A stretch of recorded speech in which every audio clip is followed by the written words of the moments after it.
สบายดีทุกคนเนาะยินดีต้อนรับเข้าสู่สองเวิร์นสายป่ามื้อนี้เดินเดี่ยวอีกพี่น้องเอ้ยเพราะว่าพันประหลาดติดธุระเพิ่นเฮ็ดหัวสวนเพิ่นเฮ็ดหัวไห้เพิ่นก็เลยเดินทางคนเดียวเพราะว่าทีมงานเฮาทุกคนก็ยังค่าเวียกหลายอย่างเนาะข้อยก็เลยเดินทางคนเดียวก่อนมื้อนี้ข้อยสิขึ้นหลังพูนหาเลาะเบิ่งเนี่ยพอเนี่ยละพอมันเนี่ยนี่จะไปลุ้นกันพี่น้องเอ้ยไปคนเดียวมันบ่มันก็ว่าบ่เป็นแล้วไป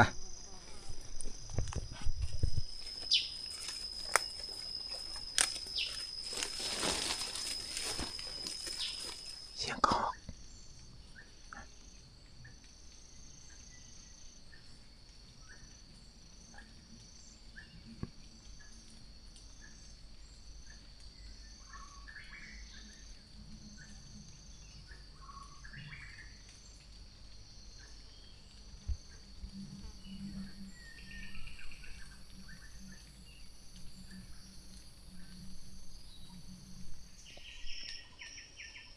ประมาณ3-4ตัวอยู่เลยนี่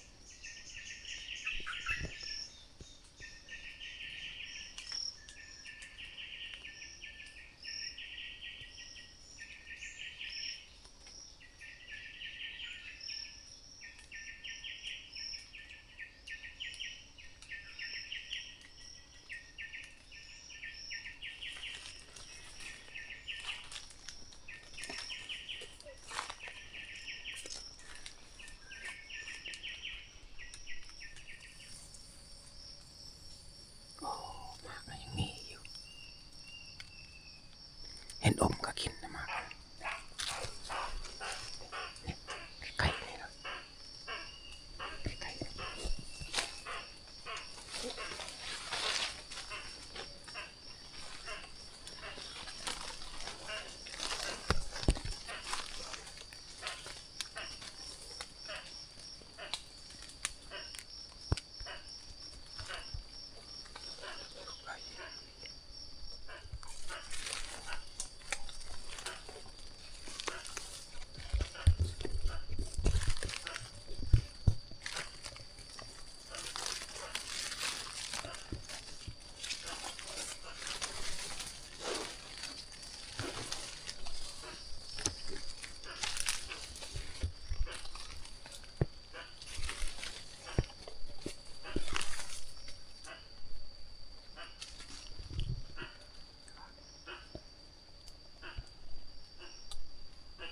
ตกแล้ว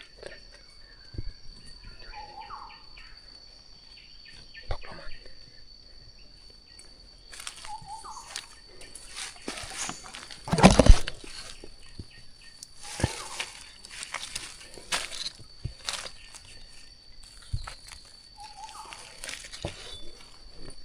อะไรตัวนั้น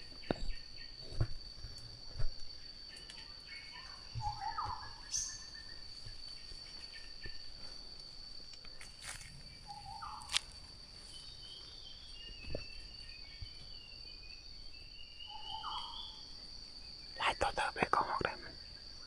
มาแล่นไปส่งตัวนั้นหมด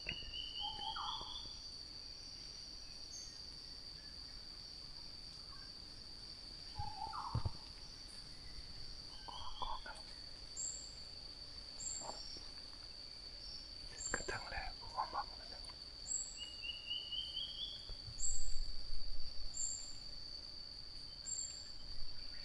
แล่นลงพุ่นเลยไปพุ่นเลย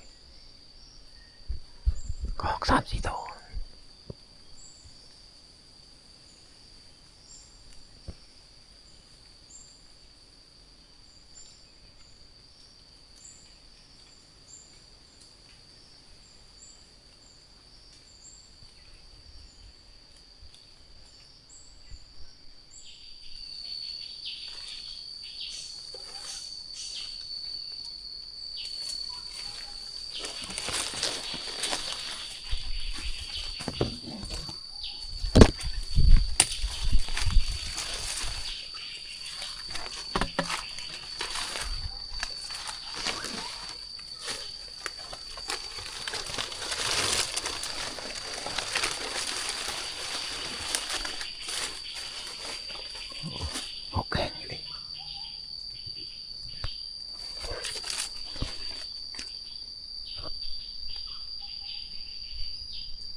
ทำใหญ่เลยนะนี่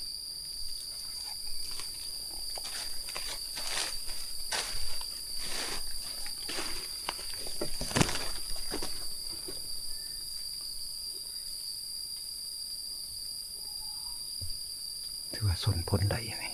ใหญ่หรือทำ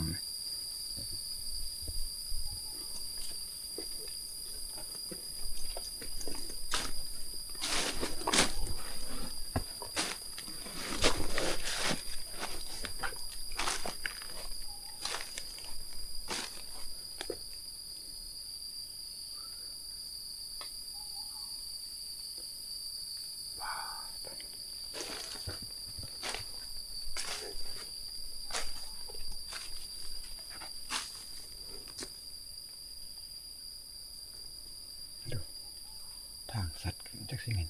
มีฮอนมีเกี่ยมาถีบเลยไปป่า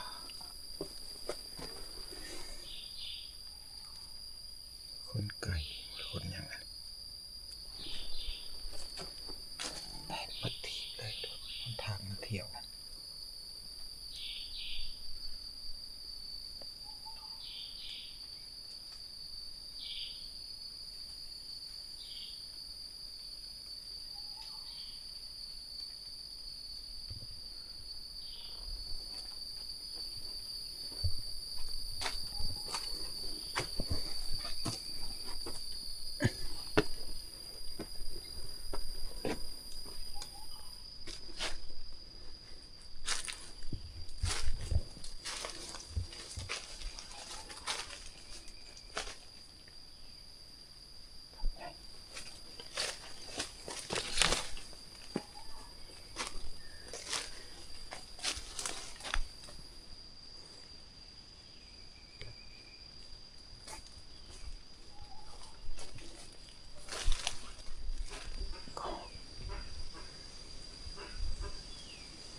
มีมากไม้ลาย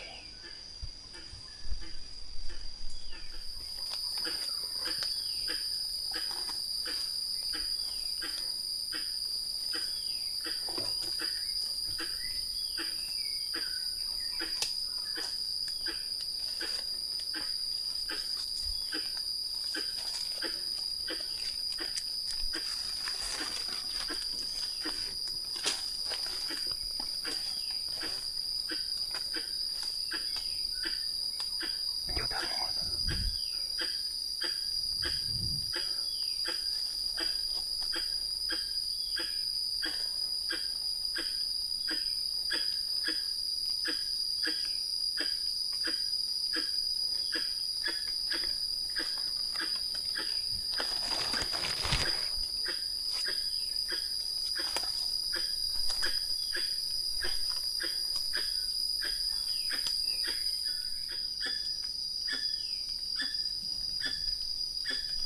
มันเห็นก่อนมันแล่นเลยมันแล่นลงไปเลย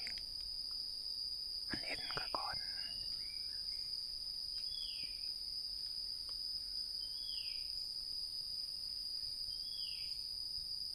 มันไปงาแล้ว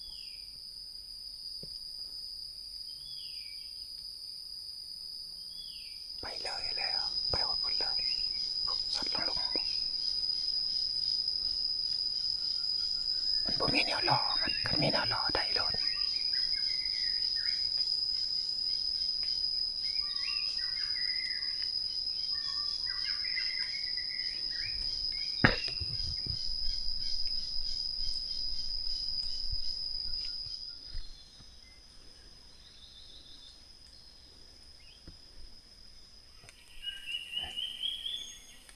มาพกกงให้ทีหน่อยเว้นมีนกเว้นมีนกมียังมาให้ยังดกเติบเลยมาให้หน่อยแต่เว้นเอาเว้นนกเขา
พูดนี่มีเห็นอบน้องดูว่า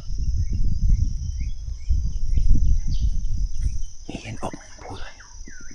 ขณะกลางคืนเยอะรถนะ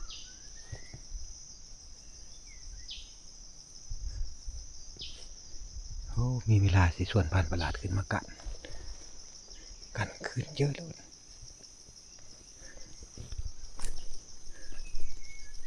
ตอนนี้คอยอยู่ในลังผู้ถือว่าคอยเจอบนนั้นผ่านประหลาดพาเคยมานอนตัวหนึ่งเลยนั่นนี่ถ้ำเลยมีถ้ำอยู่ใน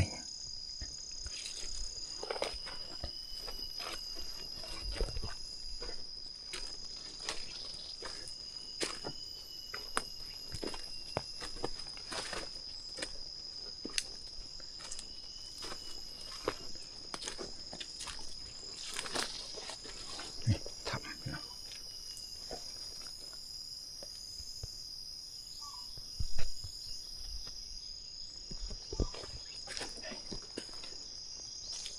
ทำไงขนาดทำ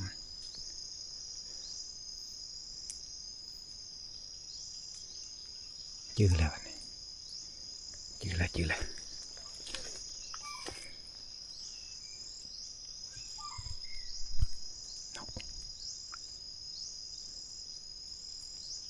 ทำไงเลยพี่น้องเลยสัตว์ประหลาดพามานอนตัวหนึ่งเลยเลี้ยวเห็นหัดลังเฮือนคนได้อยู่ลุมพวก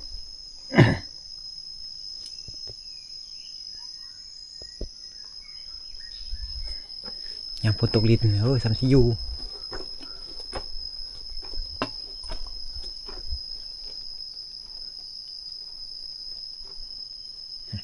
มีคนมานอนได้ดาดังไฟใหม่คนมาอยู่มากิน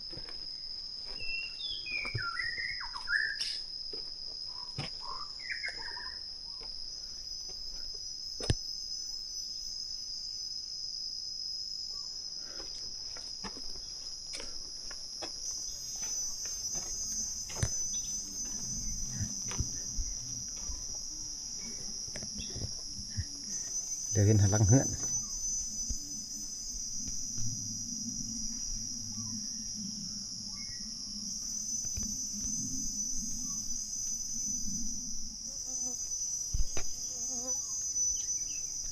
ก็หอกหลายโตอยู่ในหลังผูตัวนี้แต่เอามันบ่ได้หลายโตเป็น10 ปลายอยู่เลยไก่กระลายหอยหมูป่ามันดุดใหม่พร้อมด้วยกระหอกตัวเดียวน้องเลยเธอสิลบต่อไปตามใจนะมันก็ลบเลยนะมันนี่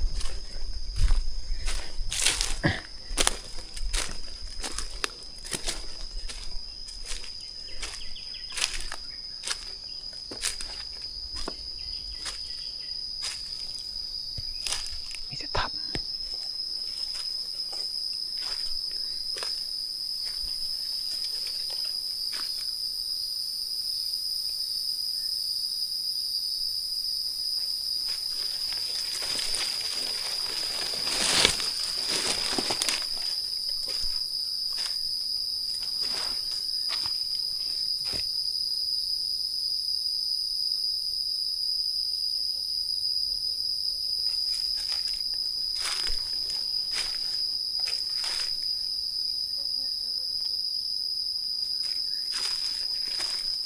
ไม่เข้าไปเห็ดแค่นี่แหละไม่อันนี้เขาเห็ดแค่น้อย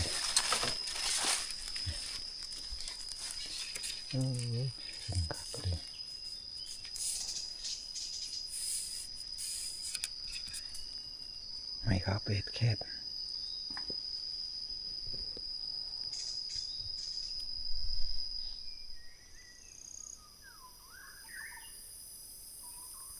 หาเรากุก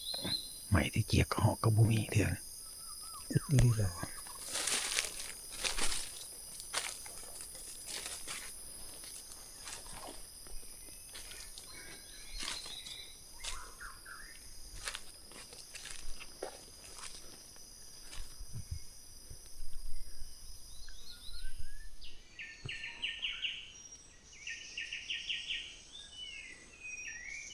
นี่คือสิได้นกก็ได้แต่กระหอกตัวเดียวแล้วเบิ่งคักเลยสวยเขาเลย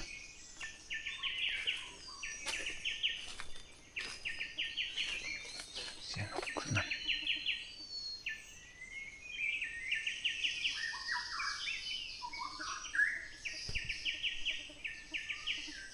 สิเลาะลงสวยเลยน้องเลยกลับบ้านก่อน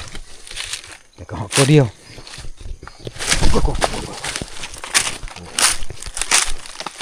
เขาก็ลงมาแต่ลังผูพี่น้องเลยลงมาแต่ลังผูแต่กระหอกตัวเดียวสวยเลยกลับบ้านก่อนถือว่าเฮามาเห็ดอยู่เห็ดกินอยู่บ้านแล้วกระหอกมันหลายโตอยู่เอามันบ่ได้แต่กระหอกตัวเดียวพอได้แกะอยู่เนี่ยแต่ตัวนึงถือว่าขอชิมาแก้มือใหม่อีกเพราะไก่ป่ากระลายอยู่ในไก่ป่าแล้วก็ประเภทเห็นอมกลางคืนมีลอยสุดลอยเพราะว่าเฮาเห็นหลักฐานอยู่ขี่มันกินหมักยากแต่มันจะกลับลงกับลุมหมดแล้ว